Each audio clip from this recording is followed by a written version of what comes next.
प्यारे विद्यार्थियों, आज मैं आपके सामने जो बिंदु लेकर आई हूँ वह है किसी भी भाषा को पढ़ने के से पहले सबसे पहले समझने का है। हिंदी भाषा के लिए मैं आज भाषा, लिपि और व्याकरण से संबंधित कुछ जानकारी लेकर आई हूँ, वही आपके साथ साझा कर रही हूँ।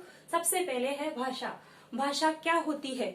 भाषा का मतलब होता है कि वह माध्यम जिसके द्वारा हम अपने मन के विचारों को दूसरों तक पहुंचाएं और दूसरे के विचारों को अपने तक लाएं, भाषा कहलाता है।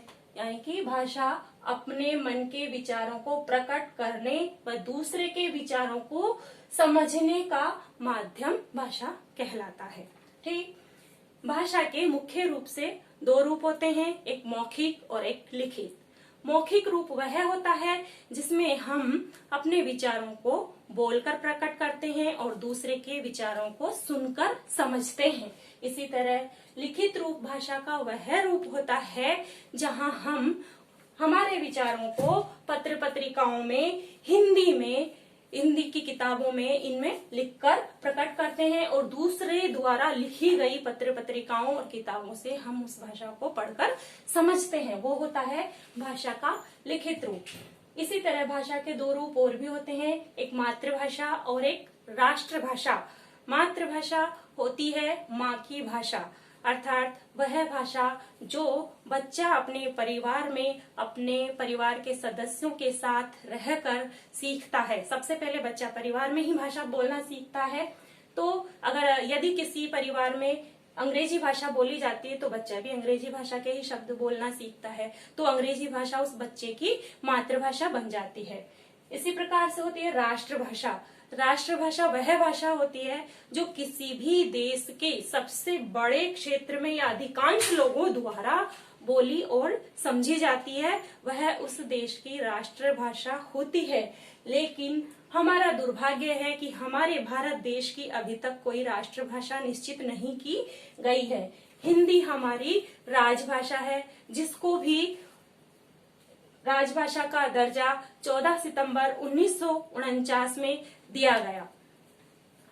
अब मैं चलती हूँ बोली की तरफ। भाषा का दूसरा रूप होता है बोली। बोली भाषा का सीमित क्षेत्र में बोली जाने वाली भाषा का रूप होता है, यानी कि ये है किसी क्षेत्र विशेष में बोली जाती है और वहाँ के स्थानीय लोगों द्वारा ही बोली और समझी जाती है। और बोली का साहित्य वहाँ की लोक कथाएं, लोकगीत वगैरह होते हैं। कुछ बोलियों के बारे में मैंने यहाँ लिखा है, जैसे पूर्वी हिंदी की बोलियां हैं अवधी, जिसमें कि रामचरितमानस का रचना की गई है। बघेली, छत्तीसगढ़ी। पश्चिमी हिंदी की कुछ बोलियां हैं ब्रज, बांगरू, बुंदेली, खड़ी बोली। हिंदी साहित्य का सबसे ज्यादा इतिहास खड़ी बोली में ही लिखा गया है। आगे चलती हूँ मैं बिहारी की बोलियां हैं भोजपुरी, मगही, मैथिली।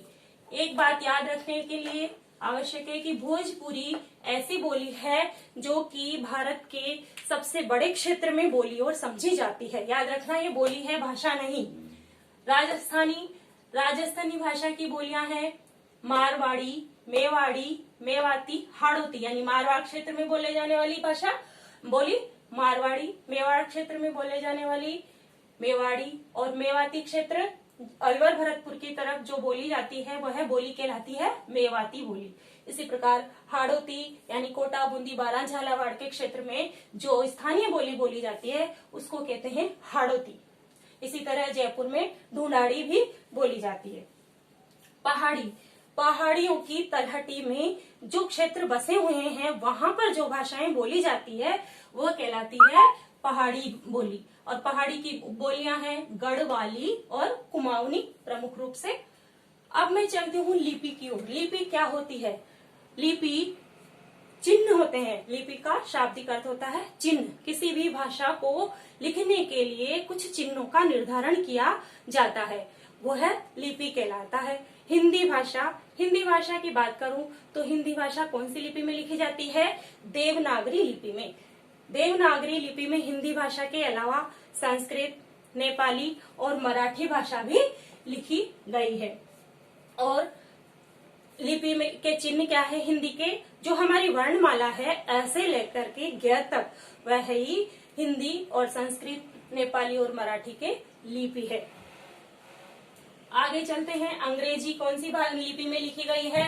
अंग्रेजी रोमन लिपि में लिखी गई है। इसी प्रकार पंजाबी गुरुमुखी लिपि में लिखी गई है। उर्दू फारसी लिपि में लिखी गई है और कश्मीरी शारदा लिपि में लिखी गई है। इसी प्रकार बंगाली बांग्ला लिपि में लिखी गई है और तमिल लिपि में लिखी गई है। अब मैं करूं कुछ बात व्याकरण की। तो व्याकरण क्या होता है? व्याकरण वह शास्त्र होता है जिसके द्वारा हम भाषा को शुद्ध रूप में बोलना, पढ़ना, लिखना और समझना सीखते हैं। व्याकरण के प्रमुख रूप से 4 अंग होते हैं। पहला है वर्ण विचार। वर्ण विचारों में वर्णों की रचना, वर्णों की बनावट, वर्णों का शुद्ध रूप में वर्णों को बोलना, ये सब बातें आती है। इसी प्रकार आते हैं वर्ण के बाद बनते हैं शब्द। शब्द में भी शब्दों की उत्पत्ति, शब्दों की रचना, शब्दों के भेद, शब्दों के प्रयोग आदि के बारे में जानकारी मिलती है। फिर आते हैं पद। पद क्या होते हैं? पद वो ही शब्द होते हैं जिनको मिलाकर वाक्यों में लिखा जाता है। मतलब वाक्य में अगर शब्दों का प्रयोग किया जाता है तो वो पद बन जाते हैं। तो पदों में पदों की रचना, पदों का प्रयोग आदि के बारे में हम जानकारी लेते हैं। इसी प्रकार वाक्य रचना में हम सीखते हैं वाक्यों का सही रूप से बनाना, व्यवस्थित क्रम रखना। वाक्यों के और भी अंग होते हैं वाक्य के, जैसे संज्ञा, सर्वनाम, कारक, समास, संधि, ये सब चीजें मिलकर व्याकरण बनाती हैं। तो ये व्याकरण का बहुत विस्तृत क्षेत्र होता है हिंदी में। उसके बारे में हम अगली क्लासों में पहले भी पढ़ चुके हैं और आने वाली क्लासों में भी पढ़ेंगे। ये थी आज की भाषा, लिपि और व्याकरण से संबंधित जानकारी। आप सबको कैसी लगी मुझे जरूर बताएं और मेरे चैनल को सब्सक्राइब अवश्य करें। जय हिंद, धन्यवाद।